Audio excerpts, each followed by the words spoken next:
Hola, ¿cómo están? Vamos a avanzar en nuestra obra ¿Qué es la sociedad? Y vamos a trabajar en el punto de el socialismo.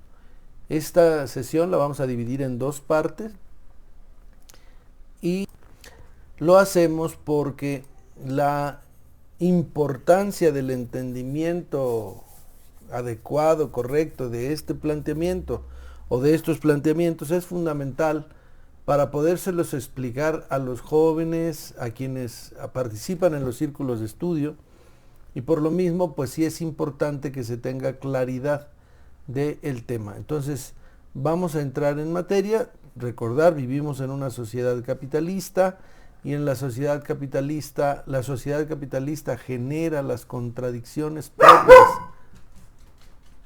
La sociedad capitalista genera las contradicciones propias para el nacimiento de una nueva sociedad, en virtud de que socializa la producción, como ya vimos en la contradicción fundamental del capitalismo, socializa la producción, pero no socializa la distribución de lo producido, y por lo tanto la contradicción consiste en eso, que el carácter de la producción es un carácter social y el carácter de la distribución un carácter privado, y por lo tanto los que producen no disfrutan de la riqueza producida y los que disfrutan de la riqueza producida no la producen, no trabajan. Pues entonces avancemos. ¿Qué es lo que vamos a ver? Antes de Marx y Engels, otros pensadores ya habían hablado, ya habían pensado y hablado de una sociedad comunista. ¿Comunista en qué sentido? Comunista en el sentido de que la vida de los hombres y las mujeres fuera una vida común, en donde no hubiera grandes diferencias económicas y sociales, y que por tanto pudiera haber alcanzar para todos. Ese es el planteamiento general, esencial. Entonces, que es importante que nosotros lo entendamos porque lo que hemos visto en esta sociedad capitalista es que digamos, la distribución de la riqueza es totalmente injusta e inútil.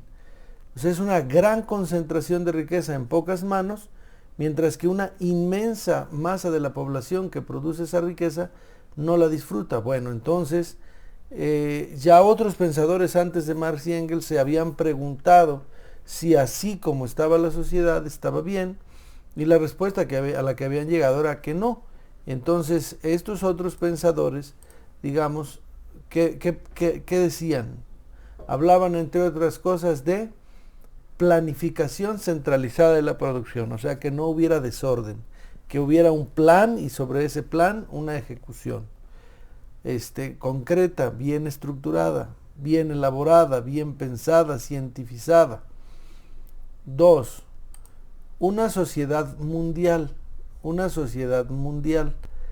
en la que, digamos, no hubiera fronteras, donde todos nos viéramos como hermanos. Ahora, una federación de comunidades con gobierno propio, ¿verdad? Pues es unificar lo disperso, y luego eliminar la diferencia entre el trabajo manual y el trabajo intelectual, es decir, que los que hacen trabajo intelectual no se sientan superiores a los trabajadores manuales, sino que haya pues una actitud más social, más equilibrada, más equitativa entre los que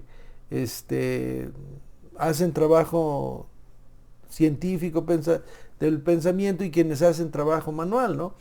O sea, como que no sea tan grande la diferencia entre un hombre que tiene la facultad de hacer desarrollos tecnológicos y científicos gracias a su inteligencia, con el hombre que los pone en práctica, como un albañil, que sin el albañil el científico no podría poner en práctica sus principios.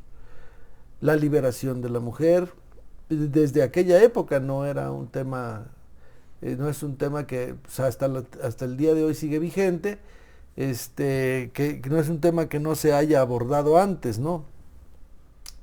Y la distribución de productos según las necesidades de cada quien. Entonces, de eso hablaban socialistas de antaño, que eran los socialistas utópicos. ¿Qué quiere decir socialismo utópico? Bueno, así lo llamaron Marx y Engels, porque planteaban los principios que acabamos de ver, una sociedad bien avenida entre los hombres y con principios sociales, es decir, preocupación en cuanto a la producción y a la distribución de la riqueza para que todos trabajaran, pero al mismo tiempo todos recibieran. Socialistas utópicos. ¿Por qué utópicos? Porque la utopía quiere decir que no se puede realizar, o que es como una especie de sueño utópico.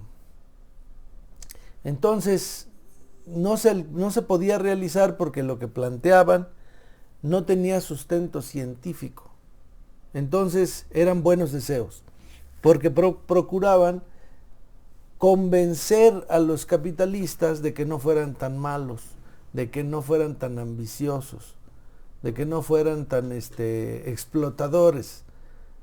Pero pues es que ese no es un problema moral, lo demostraron Marx y Engels, la realidad los obliga, porque si no lo hacen pierden y se destruyen como capitalistas. Entonces, entre los socialistas utópicos famosos, pues está Saint-Simon, Robert Owen, Fourier, ¿verdad? Que podrían ustedes sin mayor dificultad darle, como dicen hoy los chavos, un wikipediazo para que se den cuenta de los detalles de sus planteamientos. Pero algunos de ellos formaron colonias como a manera de experimento para poder poner en práctica sus principios y demostrar que lo que ellos decían estaba bien. Bueno, entonces avanzamos. Bueno, ¿por qué, si sus ideas eran tan buenas, no pudieron construir las sociedades que ellos soñaban? Esto es importante entenderlo. No basta con querer hacer algo si las condiciones materiales no lo permiten. Es decir, pues tú pudieras querer, como el hombre lo quiso, desde Julio Verne en el siglo XIX, ir a la luna, pero no había los materiales o las condiciones materiales para hacerlo, para llegar a la luna. Se plantea en el viaje a la luna ideas muy revolucionarias, Julio Verne, para su época, muy interesantes además, pero sentó las bases para que el hombre pudiera cumplir con sus sueños, y lo pudo hacer con muchas dificultades, con pérdidas humanas, con pérdidas económicas terribles, pero al fin de las cuentas lo logró. Es decir, se dieron las condiciones y se pudo construir. Bueno, sus ideas eran buenas, pero no se podían construir las sociedades que ellos soñaban porque tenían el defecto, repito, de que querían conciliar lo irreconciliable, lo inconciliable. Querían conciliar lo que no se puede conciliar, las clases sociales y la lucha que se da entre ellos. Precisamente para la existencia del capital debe de estar su contraparte, la existencia de la clase trabajadora, la existencia del trabajo asalariado. Y no los puedes eliminar. Si tú pretendes elevar los salarios a los trabajadores, el resultado es que tienes que disminuir radicalmente el capital de los empresarios. Y eso no va a suceder, no va a suceder. Por lo tanto, hay una contradicción, un choque, y en este choque y en esta contradicción, lo que ellos soñaban, pues no se podía ejecutar. Por eso, utópicos, socialistas utópicos. Bueno, ahora bien, no existía en su momento un capitalismo avanzado, y sus contradicciones no se mostraban aún en forma clara, las contradicciones del capitalismo en su época. No se habían producido todavía las grandes concentraciones proletarias en los centros industriales, y yo agrego, y tampoco se había generado las grandes crisis que después han demostrado las debilidades del sistema capitalista y que generan pues más descontento y condiciones para ir generando cambios sociales. Y agrego también, tampoco se habían dado las revoluciones, las guerras mundiales que dieron paso, por ejemplo, a la Revolución Rusa y después, en el caso de la Primera Guerra Mundial y en el caso de la Segunda Guerra Mundial, dieron paso 4 años más tarde a la revolución china, ¿no? Bueno, entonces esto no había pues avanzado lo suficiente, y aunque las ideas eran adelantadas, tenían debilidades, y las debilidades pues estaban basadas en la incapacidad del proletariado de tomar en sus manos el poder. Entonces, ¿qué es lo nuevo de Marx y Engels en relación al problema del socialismo? Marx y Engels hicieron aportaciones importantes al socialismo. ¿Pero qué? ¿Cuáles? ¿Qué es lo nuevo que ellos plantean? Entonces, es lo que vamos a tratar de contestar. Entonces, nos proponen leer directamente del texto los párrafos del 314 al 321 y detenerse en su explicación. Pues vamos a hacerlo. Vamos a hacerlo. Párrafo 314. ¿Qué nos dice? Marx, junto con Engels, fueron los primeros pensadores que no se limitaron a desear una sociedad nueva y justa, donde desapareciera la explotación del hombre por el hombre. Realizaron un estudio a fondo del régimen capitalista, de sus leyes de funcionamiento y de la lucha de clases que este régimen produce. Por ello fueron capaces de mostrar cuáles eran los mecanismos, cuál era la clase social que iba a poder destruir al sistema capitalista e implantar el nuevo sistema social con el que muchos habían soñado, sin ser capaces de indicar cómo llegar a realizarlo. Entonces, ¿cuál es la primera aportación? No se limitaron a que quedara a nivel de deseos, de buenos deseos, de ganas de que eso pasara. Todos quisiéramos que el hombre fuera bueno, que actuara con bondad, pero eso no sucede cuando hay intereses económicos de por medio. Todos quisiéramos que los hombres fueran racionales, pero no lo son porque hace falta educación, politización y que no haya intereses de por medio. Entonces, ¿qué fue lo que hicieron? ¿Qué fue lo que hizo Marx y Engels? Pues estudiar a fondo las condiciones que permiten que eso suceda, que eso acontezca, que sí haya un nuevo sistema social, bajo qué condiciones concretas se puede establecer la existencia de una nueva sociedad. Entonces, Marx y Engels, en principio, eso fue lo que hicieron. Vamos al siguiente párrafo. Marx y Engels, por medio de este estudio científico de la sociedad, descubrieron la contradicción fundamental del capitalismo. ¿Cuál es? La contradicción entre el carácter cada vez más social de las fuerzas productivas y la propiedad privada cada vez más concentrada de los medios de producción. Es esta contradicción la que explica el rápido desarrollo del sistema capitalista en sus comienzos. Sin embargo, este motor de desarrollo capitalista llega a transformarse en su propio freno en un momento determinado de su desarrollo. O sea, en su investigación, Marx y Engels llegaron a entender dónde estaba el problema y cuál fue el descubrimiento, entre otros, pero muy importante, el descubrimiento de la contradicción fundamental del capitalismo, del sistema capitalismo. ¿Cuál es? ¿Cuál es esta contradicción? El carácter cada vez más social de las fuerzas productivas y la propiedad privada cada vez más concentrada de los medios de producción. ¿Por qué es una contradicción? ¿Por qué es una contradicción? Porque los que hacen las cosas, socialmente hablando, así, socialmente hablando, son los trabajadores, pero resulta que lo hacen con herramientas y con la maquinaria y con las materias primas que no son suyas, sino del capitalista. Y el problema es que en vez de que el capitalista, digamos, los trabajadores se vayan haciendo de los medios de producción, lo que va sucediendo más bien es que se van concentrando los medios de producción en cada vez menos manos.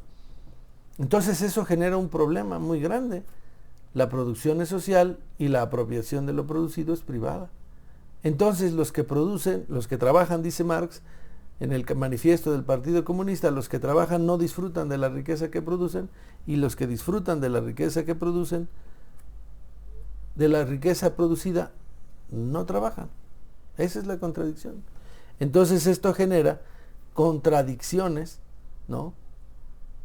Entonces, en una primera instancia, esto permite avanzar rápidamente en el proceso de producción, pero llega un punto en el que se vuelve una traba. ¿Por qué? Por la pobreza que genera en los que trabajan. Entonces se tiene que generar descontento, se tiene que generar la contradicción que permita dar el salto. ¿Y en qué consiste dar el salto? En que lo que es privado se vuelva social, porque lo que ya es social es la producción y esa va a seguir siendo social. Entonces lo único que hay que hacer es que la contradicción se resuelva de la siguiente manera: que el carácter de las fuerzas productivas sea social, pero la propiedad de los medios de producción deje de ser privada y pase a ser social.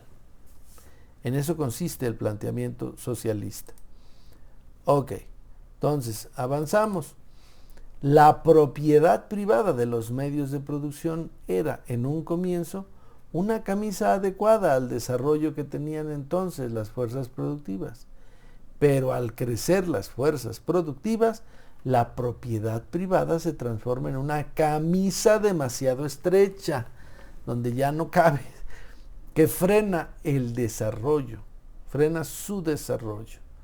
Por eso es necesario deshacerse de este freno, es decir, de la propiedad privada de los medios de producción, para adquirir la libertad de movimientos que permita planificar la producción al servicio de la sociedad, que es simplemente lo que estamos diciendo, lo que dijimos del párrafo anterior. O sea, en una primera fase de desarrollo del capitalismo estaba bien, adelante, está muy bien, permitió el desarrollo, impulsó el desarrollo, pero llega un punto en el que crece tanto esta contradicción que la camisa queda chica y por tanto hay que deshacerse del freno, que es que la propiedad privada de los medios de producción ya no permite el desarrollo de las fuerzas productivas. Y al entrar en esa contradicción, lo que hay que hacer es cambiar las cosas. ¿Cómo se cambian las cosas? Muy fácil. Bueno, no tan fácil, es fácil decirlo teóricamente, pero no fácil aplicarlo, pero fácil entenderlo. ¿Y qué es? Bueno, que lo que es privado pase a ser social, porque la producción, repito, tiene ya un carácter social. Entonces, eso es lo que nos dice en este párrafo. Avanzamos. A medida que se desarrollaba la contradicción entre la socialización de las fuerzas productivas y la propiedad privada de los medios de producción, se desarrolla también la contradicción entre el proletariado y la burguesía, es decir, entre los productores de bienes sociales y los acaparadores de estos, debido a que son los propietarios de los medios de producción. La creciente concentración de los medios de producción en un número cada vez más pequeño de capitalistas aumenta la masa de desposeídos de los que tienen que vender su fuerza de trabajo para sobrevivir. O sea, vamos a tratar de reflexionar lo que aquí se nos está diciendo. Es decir, el desarrollo de la contradicción entre la socialización de las fuerzas productivas y la propiedad privada de los medios de producción, ¿qué genera? Lo que genera es un proceso de acumulación de riqueza en pocas manos. Y por lo tanto, al desarrollarse las fuerzas productivas, Es decir, al introducir maquinaria, al introducir desarrollos técnicos modernos y adecuados, el resultado de ello es que cada vez más gente no tiene trabajo, no encuentra trabajo, porque si metes una máquina desplazas gente. Y eso es lo que ha estado sucediendo. Es más, hay planteamientos en el sentido de que quieren acabar con el trabajo manual de los trabajadores, de los obreros. ¿Y qué van a hacer con la gente que sobre? Pues algo así como el juego del calamar: cremarlos, matarlos, desaparecerlos, deshacerse de ellos, porque se vuelven ceros sociales. Entonces prefieren jugar en el juego del calamar a través de un sueño, generar el sueño o la expectativa de que a lo mejor tal vez puedan lograr el premio mayor, que solo se va a llevar uno de más de 400 que participan, y mientras no lo logran, pues entonces en ese juego en el que se le da la oportunidad a la gente, pues finalmente muere y la creman, desaparece. Pues eso plantean los ciertos pensadores actualmente con la teoría del resetear, y los que se tengan que morir, que se mueran. Pues eso más o menos pasó con lo de la pandemia. Algunos gobiernos, incluido el nuestro, así pensó: pues que se mueran los que se tengan que morir, pues ya. Y eso no es racional. Pero si se puede hacer algo, ¿no? Entonces, ese es el planteamiento que nos hace en este punto. Y por lo tanto se genera, dice, aumenta la masa de desposeídos, se concentra la riqueza, y los que tienen que trabajar, los que tienen que, digamos, para vivir, tienen que vender su fuerza de trabajo, o sea, su capacidad para trabajar.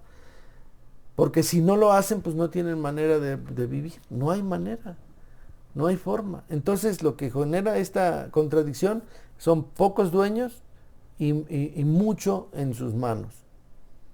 Y muchos trabajadores que se ven obligados a vender su fuerza de trabajo, y si no queda de otra, lo que les queda es trabajar para vivir, cuando deberíamos de vivir para trabajar.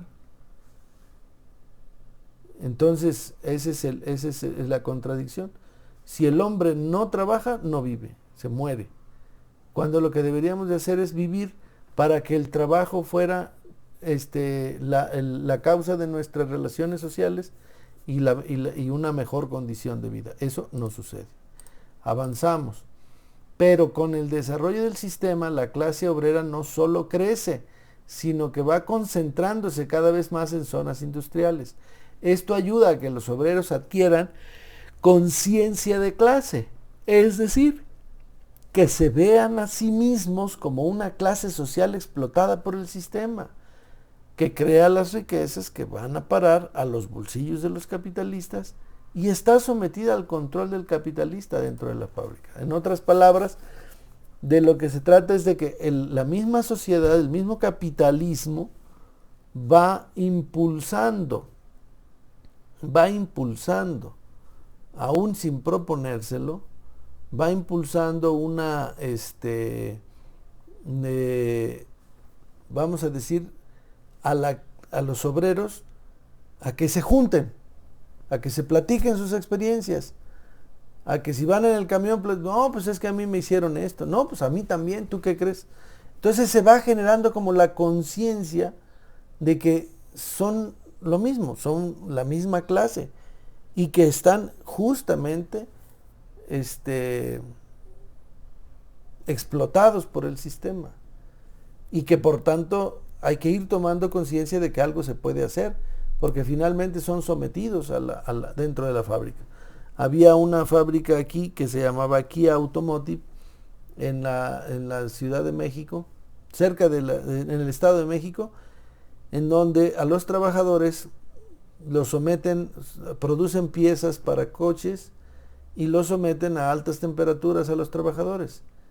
Y entonces los trabajadores solicitaban ventilación, porque estaba muy caliente el ambiente. Pues no les metieron ventiladores, no quisieron, y por el contrario, los que exigían, los llevaban a un cuarto y los golpeaban con un bat. Y les ponían una manta para que el golpe no quedara registrado en el cuerpo del trabajador. Terrible. Eso es lo que sucede. Entonces, concentrándose en un solo lugar, van tomando conciencia de las condiciones en las que viven y por lo tanto van tomando conciencia de que son una sola clase. Además, la socialización del trabajo dentro de la fábrica crea hábitos de organización, de disciplina y de solidaridad que ayudan a que esta clase se dé una organización que le permita destruir el sistema de explotación al que está sometida. Por eso Marx en el Manifiesto Comunista dice que el sistema capitalista produce a sus propios sepultureros. O sea, aquí estamos viendo condiciones concretas que empujan a los trabajadores a tomar conciencia de clase y capacidad organizativa, que está basada en los hábitos que surgen de la fábrica. Claro, si en la fábrica estás acostumbrado a la disciplina, o sea, levántate temprano, llega temprano, llama asistencia, vete rápido a tu puesto de trabajo, ponte tus botas, ponte tu casco, ponte a trabajar y trabaja de manera disciplinada y ahí viene el ritmo de la máquina.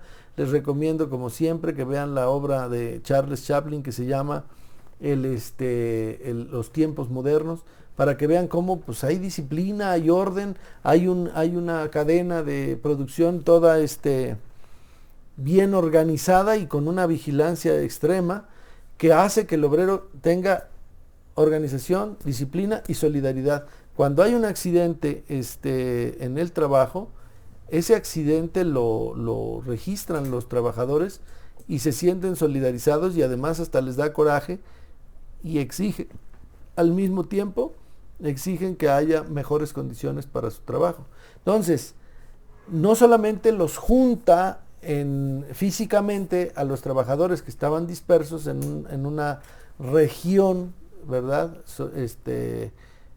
Que crea las zonas urbanas, sino que también al mismo tiempo los organiza, los disciplina y los solidariza. Se van haciendo entonces cada vez más susceptibles a poder formar una fuerza consciente que se convierta en una clase que le dé la batalla al capitalismo.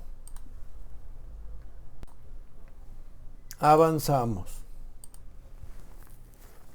Marx y Engels llegaron, por tanto, a plantear que el modo capitalista de producción, al convertir más y más en proletarios a la inmensa mayoría de los individuos de cada país, crea él mismo la fuerza que, para librarse de la explotación, está obligada a hacer la revolución.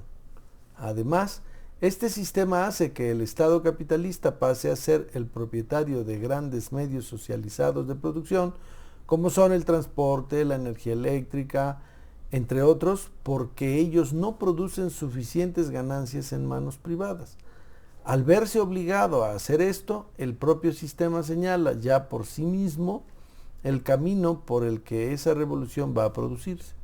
El proletariado, al destruir el aparato del Estado burgués, toma en sus manos el poder, comienza a convertir los medios de producción en propiedad del Estado proletario. O sea, aquí nos da una ruta que Marx y Engels, como estamos viendo, estudiaron científicamente y hicieron el análisis correcto para permitirnos entender a nosotros cómo es el camino que debemos seguir para poder hacer de México una sociedad más justa, más libre, más democrática y más soberana. Y entonces, ¿cuál es el planteamiento? Está entrecomillado, es decir, esto lo dicen Marx y Engels literalmente. El modo capitalista de producción, al convertir más y más en proletarios a la inmensa mayoría de los individuos de cada país, ¿Esto en qué consiste? Por ejemplo, si las tiendas grandes, poderosas, capitalistas, ponen un Walmart en una región, quiebran todas las tienditas chiquitas. Y esas tienditas chiquitas y sus dueños, las tienditas desaparecen y sus dueños se convierten en proletarios, porque ahora no les va a quedar de otra más que irse a ofrecer para que le paguen un salario y por tanto se vuelven en proletarios. Por eso dice, al convertir más y más en proletarios a la inmensa mayoría de los individuos de cada país, o sea, ¿qué es ser proletario?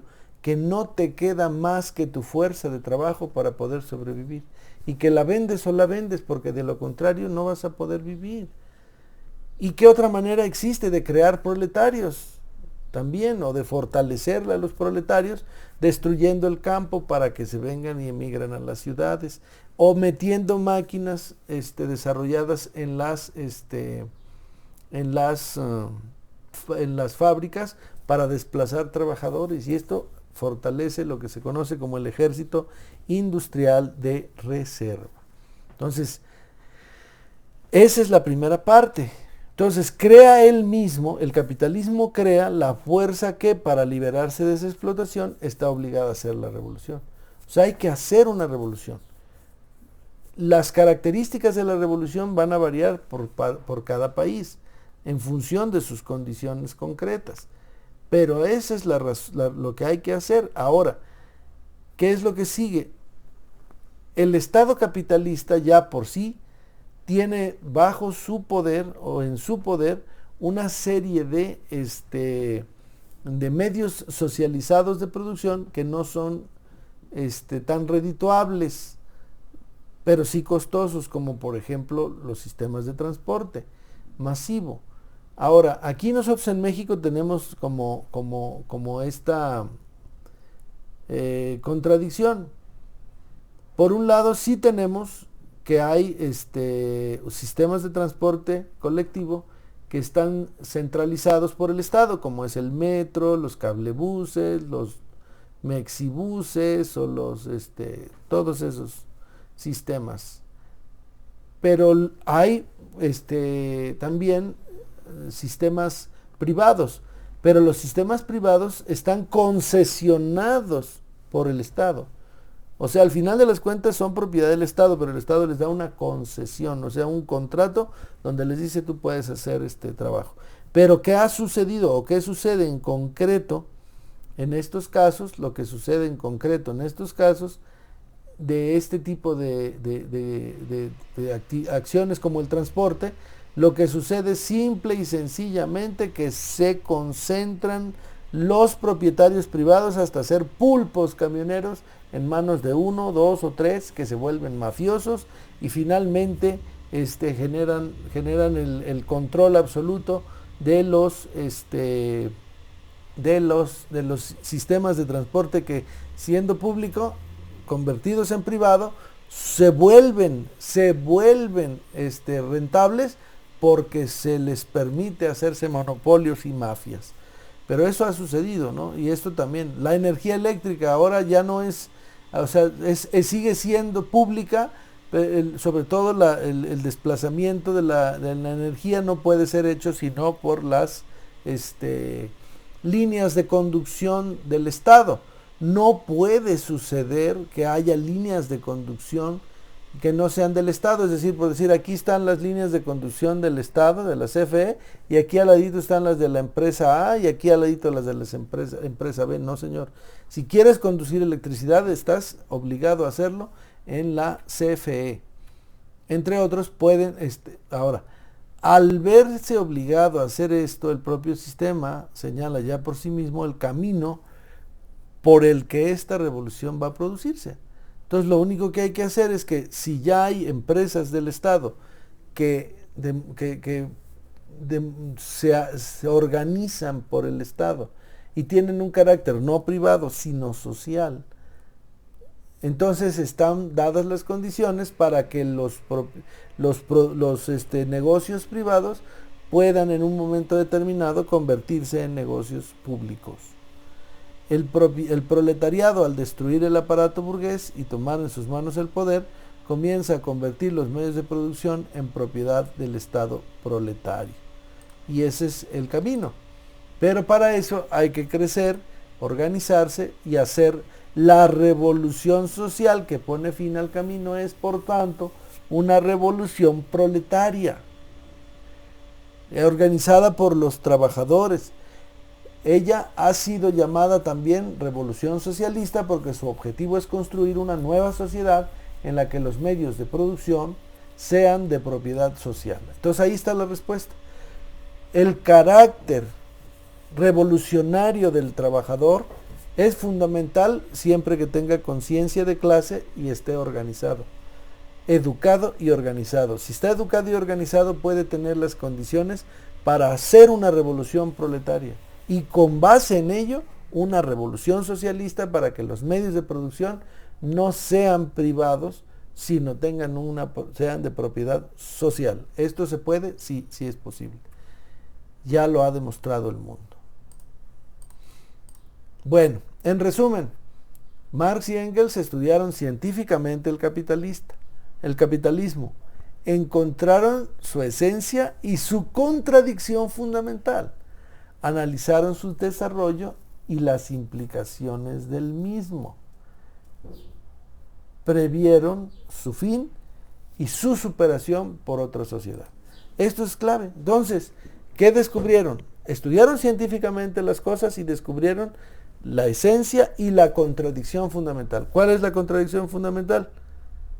La producción tiene un carácter social, pero la propiedad de los medios que producen tiene un carácter privado. Por tanto, se produce la riqueza socialmente, pero se acapara privadamente. Analizaron su desarrollo y las implicaciones del mismo y previeron su fin y su superación por otra sociedad. ¿Quién va a ser? ¿Cómo llegamos a esto? Se concentran los trabajadores en regiones, se hacen los bolsones de pobreza donde viven los trabajadores y al final de las cuentas lo que viene a resultar de todo esto es que al interior de la fábrica el obrero se disciplina, el obrero aprende el afán de la lucha, de la solidaridad, ¿verdad? Y entonces empieza a cobrar conciencia de lo que realiza. Entonces, ya nos adelantamos un poquito porque después de este seguiría otro capítulo chiquito y luego el comunismo. ¿Qué diferencia hay entre el socialismo y el comunismo? Esto es importante, lo vamos a ver en esta pequeña gráfica. Cambio de las relaciones de producción. ¿Sí? Estamos en el modo de producción capitalista. Aquí lo vemos. Modo de producción capitalista a la izquierda. ¿Qué quiere decir? Propiedad privada de los medios de producción. Entonces, a través de una revolución podemos lograr el cambio de las relaciones de producción para llegar a que la propiedad ya no sea privada de los medios de producción, sino social. Y entonces entraremos al modo de producción comunista. Ahora, para el periodo de transición al capitalismo encontramos la manufactura, que con el desarrollo de las fuerzas productivas nos llevó al sistema capitalista desarrollado, o sea, a la gran industria. Igual, ahora ya en la gran industria, al pasar del periodo de transición al comunismo, que es la etapa inferior o socialismo, con el desarrollo de las fuerzas productivas ya en el socialismo, pasaremos a un sistema comunista desarrollado o la etapa superior del comunismo. Y eso es lo que tenemos que tener en consideración, que es muy importante, que vale la pena entenderlo y analizarlo. Entonces, repito, vamos otra vez, digamos, del lado izquierdo tenemos el modo de producción capitalista en donde cuya base es que los medios de producción es propiedad privada de los medios de producción. Propiedad privada. Se hace la revolución, cambian las relaciones de producción y ahora ya no es propiedad privada, sino propiedad social de los medios de producción. Ese será el modo de producción comunista. Pero para llegar al comunismo hay que pasar por fases previas. Lo mismo que para llegar a la gran industria hubo necesidad de pasar por la manufactura. Entonces, periodo de transición al capitalismo, empezamos con la manufactura. La manufactura era, por ejemplo, la fase inicial fue del artesanado a la cooperación simple, es decir, juntar en un solo lugar a todos los trabajadores como zapateros y ponerlos a trabajar. Después, una vez que esto sucede, se desarrollan las fuerzas productivas porque se divide al interior de la fábrica, como ya lo hemos visto muchas veces, el trabajo a través de la famosa división técnica del trabajo. Entonces se hace la división técnica del trabajo y pasas a desarrollar las fuerzas productivas, con lo que llegamos a introducir la maquinaria dentro de la producción y entonces se llega a la gran industria. Pero esto entonces es fruto del desarrollo de las fuerzas productivas.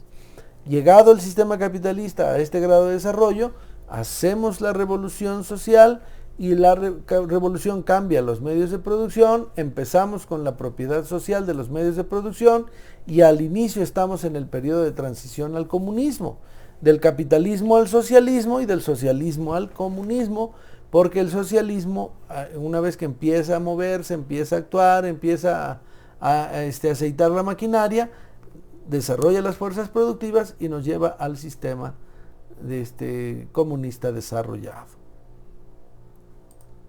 Y bien, tanto el socialismo como el comunismo son parte del modo de producción comunista.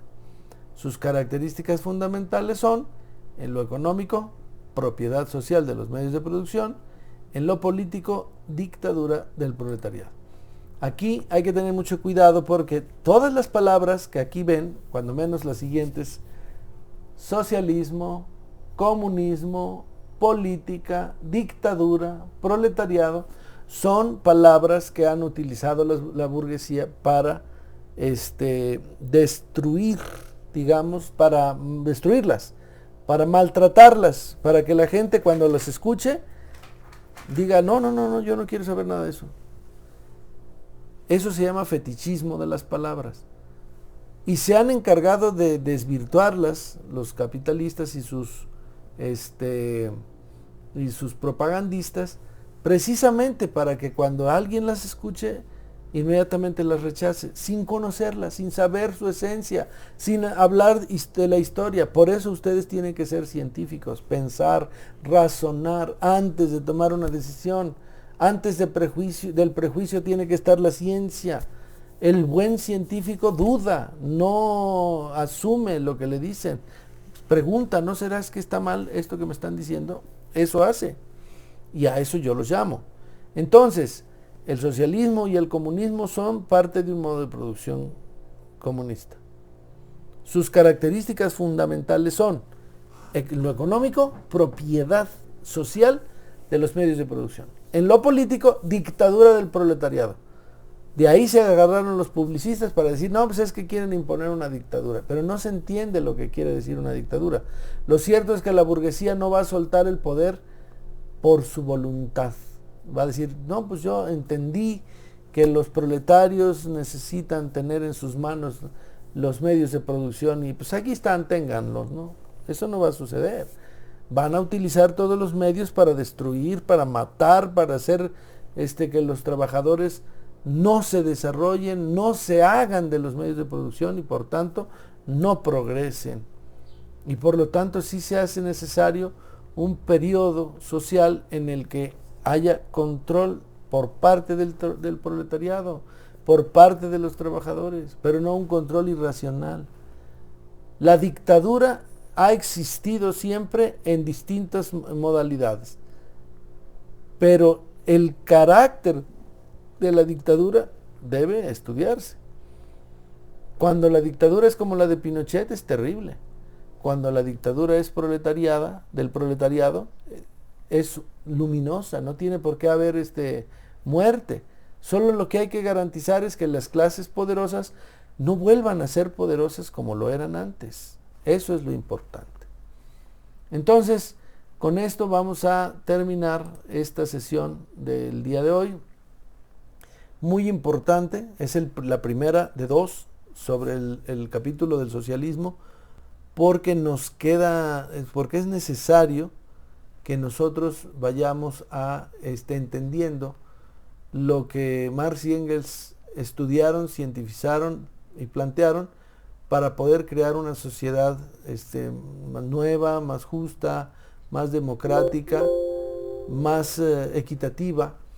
Y pues los que hemos decidido dedicar nuestra vida a hacer una revolución social pacífica pero profunda en México, entonces estamos convencidos de que es necesario que haya más mexicanos que convenzan a otros de la importancia de unirse a la lucha y hacerse revolucionarios. Entonces, que el análisis de estos documentos sirva para que ustedes se convenzan de la necesidad de organizarse y de luchar por los que más lo necesitan. Sin más, muchísimas gracias y nos vemos en la próxima.